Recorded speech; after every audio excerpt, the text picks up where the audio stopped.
The Border Trilogy by Cormac McCarthy. I finally read all three books. If you've followed my channel at all, you will probably know that Cormac McCarthy is my favorite author ever. I believe he is not only the finest living American author, I believe wholeheartedly that he is the finest living author worldwide. His writing is on another level. I love his books with a passion. I love the way that he tells stories. I love the stories that he tells. And he's never really let me down. There is one book which I've done a video on actually in the past, Child of God. I'm not a huge fan of that book. I think that's probably his weakest book. But even that book's, enjoyable to some degree to read. But these books right here constitute the only thing that he has ever written to date that spans, I guess, the only thing that he's ever written that could be considered a series. That's not it expands beyond just one book. Uh, these books were all published in the 1990s. All the Pretty Horses in 1992, I believe. The Crossing in like 95, and Cities of the Plain in like 98, I believe. There was like 3 years, I think, between each of these books. And these are the books that, in particular, the first book, All the Pretty Horses, that broke him into the mainstream. It won All the Pretty Horses won the National Book Award, and it became a runaway bestseller, and it catapulted him into the literary limelight. Prior to the publication of All the Pretty Horses, he was not selling that many books. He was a respected and largely acclaimed author, but he was not very popular and he wasn't really moving that much product. But with the publication of this, he became a superstar. And these books, all three of these books, All the Pretty Horses, The Crossing, and Cities of the Plain, are phenomenal books. These are probably some of the most. I would not rank. Obviously, these aren't his best. Blood Meridian is his best. Like, that is his magnum opus. But these books are probably the most solid in terms of just consistent quality. And also, they are definitely some of the most approachable books that he ever wrote, in particular, the first one. So it took me a long time to read all these books because, well, at my local bookstore, they only seem to carry All the Pretty Horses because that's the big one. It has that National Book Award winner sticker on it, so of course they're going to carry that. But they didn't carry any of the other two, so I had to order those over across time. But thanks to Santa Claus, I was at last able to get the third book, and I read it, and oh boy, I knew I had to do a video on this because this is about as close to a perfect series of books uh, I think that you can get. And I call this a series, and I mean it technically is, but really you can read it. You can read these books in any order. The first two are not even connected to each other, except in the case of except in terms of setting. The third book, like the first book, is about one character. The second book is about a completely separate character, and the third book is just those two characters in the same book. But honestly, you can read these in any order. It doesn't really matter. Uh, you should probably read them in order of publication to get the experience of it. But uh, yeah, you can just approach it any which way. But so I'd like to go through here. I'd like to go through here now and talk briefly about each of these books in turn because this man is my favorite writer, and these books are fantastic. One of them I would absolutely rank among his best, and I'll get to that. It's not the one you'd think, though. And so, yeah, let's start with All the Pretty Horses. This is the big one. This is the book that changed the course, changed the trajectory of Cormac McCarthy's career. Because, as I said, prior to the publication of this, he was kind of a cult author. He was kind of this niche little cult author who uh, definitely had a fan base, but was not really moving that much product. And he did have a lot of academic respect, but again, that's no substitute for cold hard cash. But this book changed that. This book won the National Book Award, and it became a national bestseller. I'm not entirely sure um, how often those two things coincide.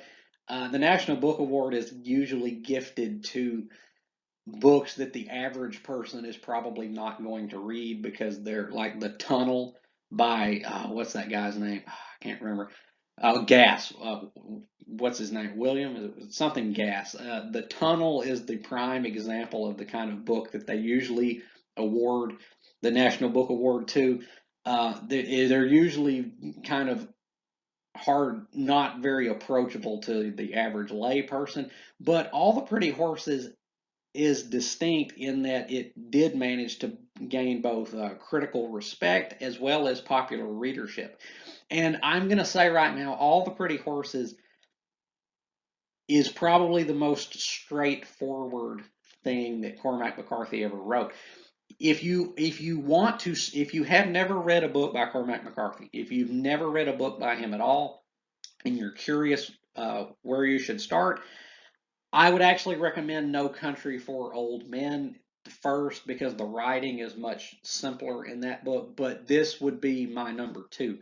Actually, this might be my number one because the writing is superb. It is breathtaking, but as I said, it's incredibly straightforward. It is not. He doesn't play many games with this book, and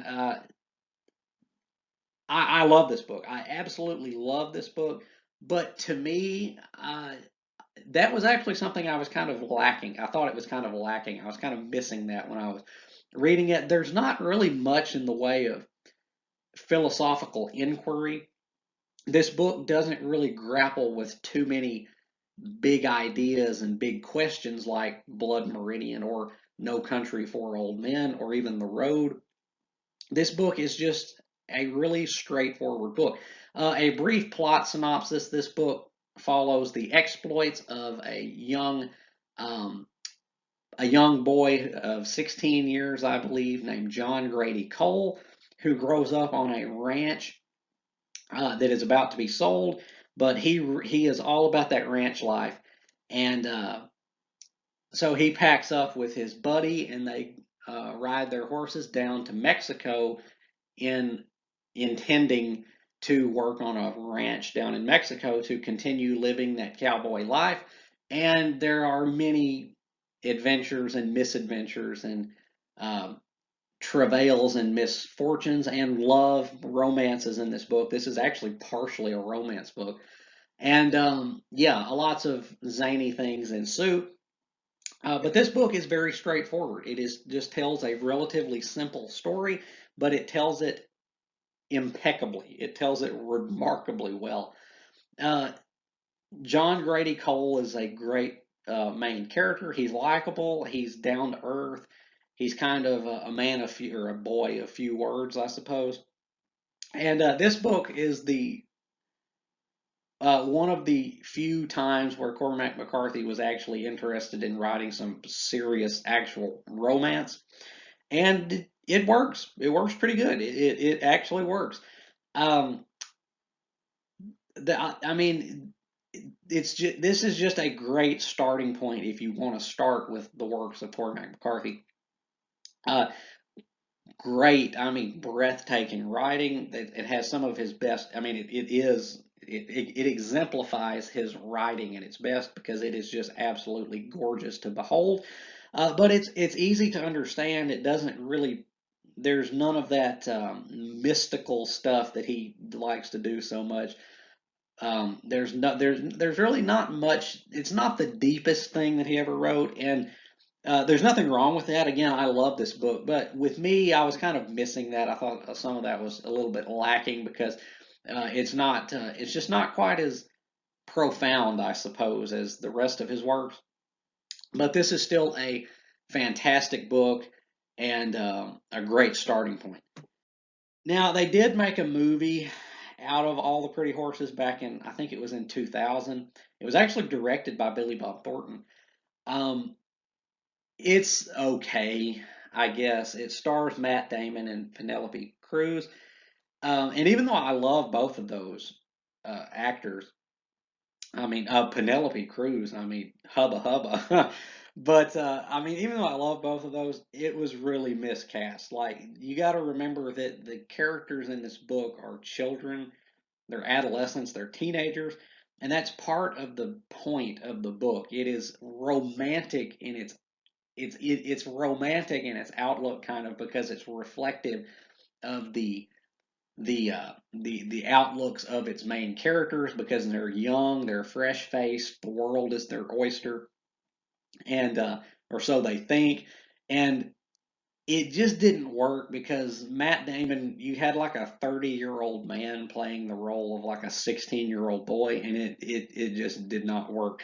I mean, there's nothing like offensively bad about it. It's just kind of plain, and it does have some pretty cinematography in it. There's some great shots in that movie, and it's worth a watch if you really just, like these actors, or if you really just want to see it. It's worth a watch, but it didn't really do the book justice because it was really miscast, but B, it didn't really capture the grit of the book, because All the Pretty Horses is a story about romantic ideals and gradual disillusionment. It is a coming of age story, and it is not afraid to get gritty, and it does get gritty at certain parts. But in the movie, has some of it, but it's not quite as convincing as it was in the book. It's the actors were so miscast. You had like actors in their 30s pretending to be teenagers. It looked so fake, I suppose. It just looked really fake, and it just didn't really work. And so, yeah, I mean, it's okay, I guess, but it's not as good as the book. And then that brings me to The Crossing. This is my favorite of the three. Okay, this book is, and I have actually done a video on this book previously. If you want to know my full thoughts on this book, you can go back and watch the video that I did on this, called The Crossing, Cormac McCarthy's most underrated book. I stand by that assessment. I think this book is remarkably underrated, and I actually rank this as the strongest of the trilogy. It is not perfect. Like, I will say this for All the Pretty Horses. I will say this for All the Pretty Horses. It is the most perfect of the three. The plot develops perfectly. It is executed flawlessly. It never overstays its welcome, and everything feels as though it builds off of everything else. It is a structurally perfect or near perfect book. The Crossing is not like that. This is a very disjointed book. A plot summary of this one: another boy uh, who's growing up in the early to mid 20th century, named this in this book Billy Parham, who grows up on a ranch, uh, traps a wolf, and then he takes this wolf back to Mexico to let it go, and then things do not go as planned, and then he has to go back to Mexico and back to the United States a lot. Lots of misadventures, and this book is a much more melancholic book than All the Pretty Horses. All the Pretty Horses was it was not a bleak or depressing book. This one is. This book is a depressing ass book. It is very bleak. It is very melancholic, and it's kind of oppressive to read because it is so sad at certain points. But as I said, it is vastly more disjointed in its structure. What this book is essentially a novella and then three short stories tacked on to the end of one longer novella. That's the best way I can describe it. It feels like he had one idea, and then he wrote that idea, and then he had some smaller ideas that he tacked on to the end of that. The structure is a little bit wonky, but still, I rank The Crossing, I think, as his third best book because this book is deep. I mean, deep. This is easily the most mystical book that Cormac McCarthy ever wrote. I mean, it gets so wild and so psychedelic at certain points. There is so much stuff in this that is so ambiguous and open to interpretation. And that's what I love. I love it when Cormac McCarthy gives you something and it's not exactly explained what it's supposed to mean, but you know that it does mean something. I love that. And this book had that in spades. You cannot turn a page in this book without there being some kind of quietly profound observation about life or faith and belief. And then there again, there's just so much mystical stuff in there that I don't even know what it means, but it's so cool to read. And the writing in this book is probably the most striking. The writing actually gets a little bit overboard, I think, in a couple of places in this book. And that also contributes to me calling this probably the least perfect of the three books. It is kind of broken a little bit, but this is the book out of the three that I respect the most and that I enjoyed the most because this story is uh, it's not a happy story, okay? It is not an uplifting story, but it is incredibly relatable. And I talk more about that in my video that I did on this. If you want to know my complete thoughts on this book, go watch that video because that's a complete breakdown of the book. But just in summation here, this one is probably the least perfect of the trilogy, but it's the one I respect the most because I believe it is the most ambitious of the three. And the ending to this book, the ending to The Crossing, is one of the most devastating. And in fact, it may be the most devastating ending I have ever read in a book. Uh, and the thing is, I can't even tell you why that is. I really, not only because it would spoil it, but I also can't even really put into words the effect that the ending of this book had upon me. But just know that the ending of this book is devastating. And it kind of vindicates the whole work, I feel. And that brings me to the final book, Cities of the Plain, the one I just finished reading. This book was a perfect capstone to the trilogy. I loved it, even though I think you could. Most people, actually everybody that I've seen, ranks this as the weakest of the three, despite acknowledging that it is a perfect conclusion. This one did not really reach as far in some respects as the previous two books, and in many ways, it's kind of a retread plot wise of the previous books, the preceding books, especially All the Pretty Horses, because some of the things that happen in this book are things that happened in that book. A plot summary. John Grady Cole and Billy Parham are now. This book takes place a few years after the events of the previous two, and John Grady Cole and Billy Parham are now both working together as ranch hands on a ranch in New Mexico. And John Grady Cole falls in love with a young epileptic Mexican prostitute, and tragedy ensues. I'm not going to say much more about that, but I will say that this book I thought was a perfect culmination, even though it did kind of go back over some ground that had already been covered. I felt it worked because this was a perfect continuation of the arcs of the characters that were left at the ends of the preceding books. This is so true. Like if it sounds redundant that John Grady Cole becomes smitten with a young Mexican lass in this book when he did in All the Pretty Horses, it's because he did in All the Pretty Horses.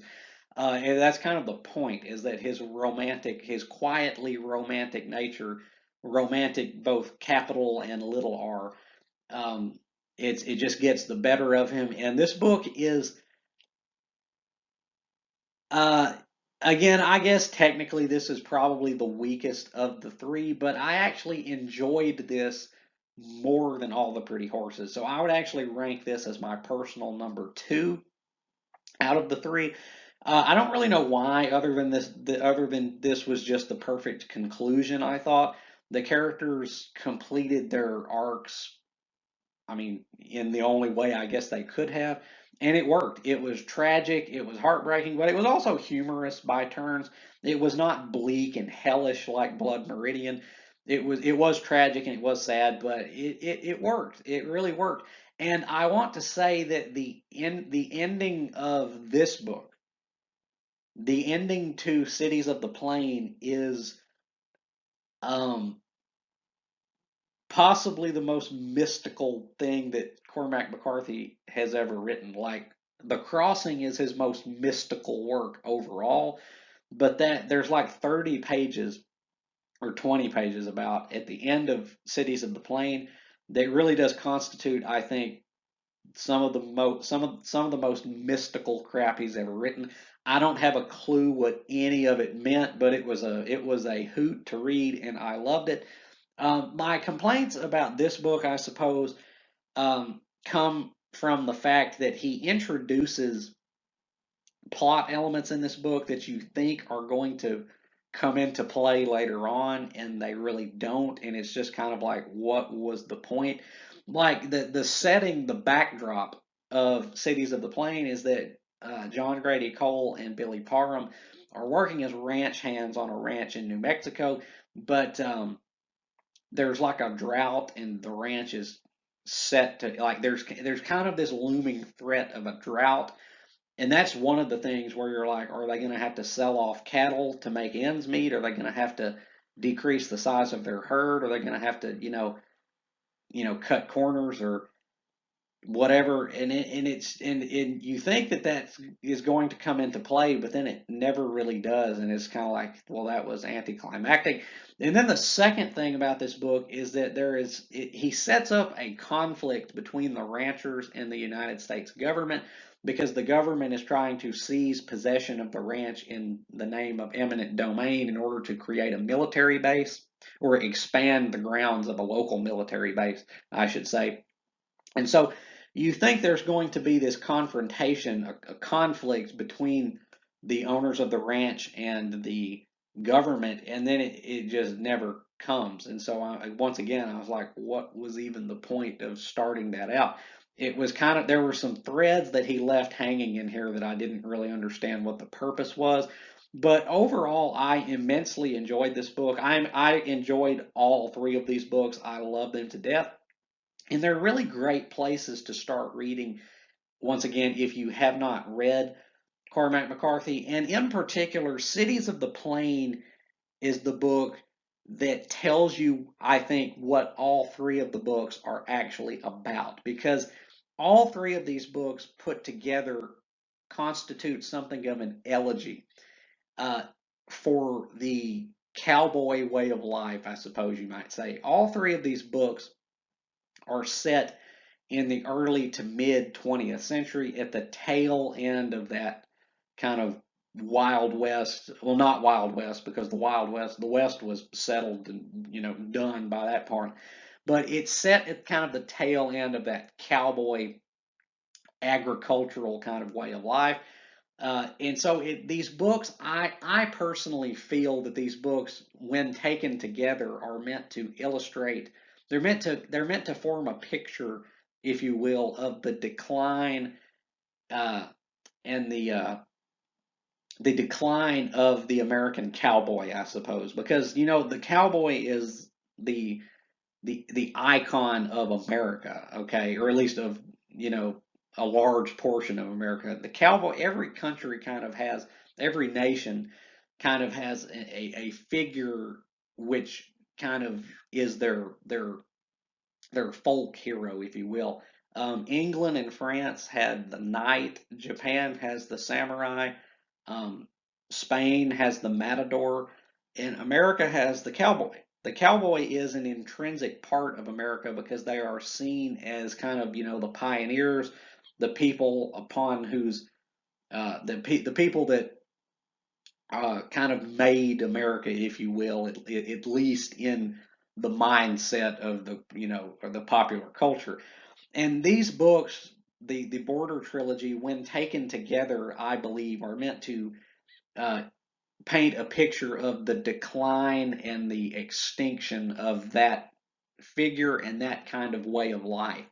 Because these books are set at the tail end of when that cowboy era, that is to say, when you could actually make, a living.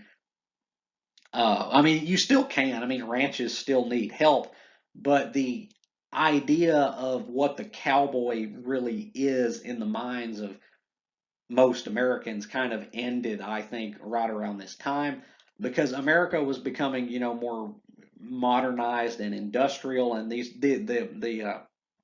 the first book, All the Pretty Horses, and this book, Cities of the Plain, are set after World War II, whereas The Crossing is set right preceding and then actually during World War II. And these books are kind of a commentary upon how much things changed domestically after that event, and how the saddle up kind of cowboy life just kind of died away after that due to industrialization and modernity.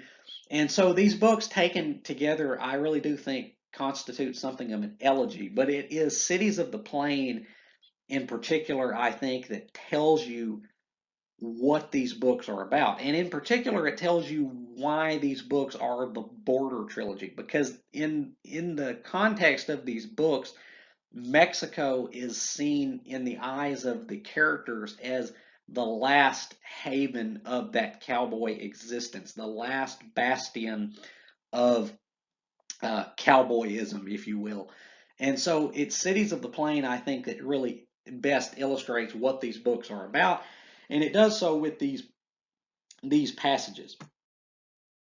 You think we have not seen your kind before? I have seen your kind before, many and many. You think I don't know America? I know America.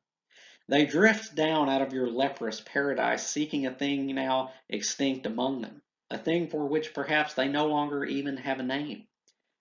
That is what has brought you here and what will always bring you here. Your kind cannot bear that the world be ordinary, that it contain nothing save what stands before one.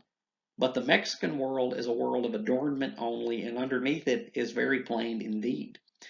While your world, he passed the blade back and forth like a shuttle through a loom, your world totters upon an unspoken labyrinth of questions, and we will devour you, my friend, you and all your pale empire. I do believe that these excerpts here really do comprise the gist, the thesis kind of what the Border Trilogy is about. It is about the role of Mexico in the eyes of these characters as the last haven of the cowboy way of life, and but it also shows how the Mexicans view the Americans in these books as well. But it also kind of shows that what these characters are searching for, what these characters are looking for, which is something that is now, as it says, now extinct among them. That the way of life to which they are accustomed is rapidly dying due to modernization, and they are searching for it in the last place they know to find it, which is south of the border, which is why these books are called the Border Trilogy collectively. And, these books really are just fantastic. Again, if I had to rank them personally, I would rank them The Crossing number one, Cities of the Plain number two, and All the Pretty Horses number three. And I know that's, me, ever the contrarian, going to rank the National Book Award winning book as the weakest out of the three. It's not the weakest. Actually, it is probably the strongest. It is pound. It is pound for pound probably the strongest of the three, but it is the one that's, I think, is kind of the least ambitious out of the three, but the one that is the most perfect, but still the other two surpass it in terms of ambition, I think. So I would rank The Crossing number one, Cities of the Plain number two, and All the Pretty Horses number three. But all of these books are fantastic, and I love them all, and I treasure them, and I'm so glad that I at last got around to reading these books, all of them. And to anyone out there who has never read a Cormac McCarthy novel, and if you are curious, I mean, heck, you have to read this man's work. He is the greatest living writer, and that's not just me saying that. That also Harold Bloom thought that he was among America's greatest writers, and he is widely considered America's greatest writer now that Philip Roth is dead and he's lost some of the competition. Now he pretty much is America's greatest writer, and I think the world's greatest writer. And I hope that you out there, if you have not read any of his work, will pick up a book of his, and you might want to start with these because these books are great, all of them. And I also want to say that these books are very authentic, okay, in terms of what they portray. I grew up on a farm, and I can attest that these books are quite authentic in their portrayal of. And obviously, I didn't run away to Mexico when I was 16 to live the life of a cowboy, but I did grow up in the presence of ranching and agriculture. And these books are quite authentic in their portrayal of that, and they're very authentic in their portrayal of dialect and speech. These characters talk like real people, even when they're talking some of the most highbrow, uh, highfalutin philosophical dialogue. It always sounds so natural, and I think that is one of McCarthy's greatest strengths is that he can put so much uh, questioning, so much inquiry and introspection into the mouths of these characters that are practically illiterate, and yet it never comes off as misplaced. It always sounds natural, and I love these books, all of them.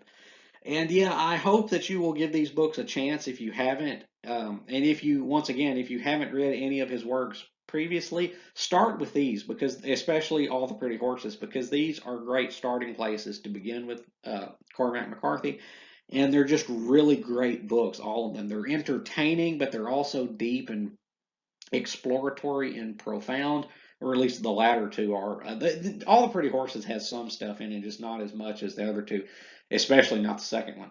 Uh, and they're just impeccably written books, and they're a wonder to read. And I hope you'll check them out. So yeah, the Border Trilogy by Cormac McCarthy. Have you read the Border Trilogy, any or all of these books? I'd love to hear your opinions on them if you have, and if you have not, definitely give them definitely give them a check because they are worth it. I can assure you. And as always, remember to like and subscribe. And until next time, peace.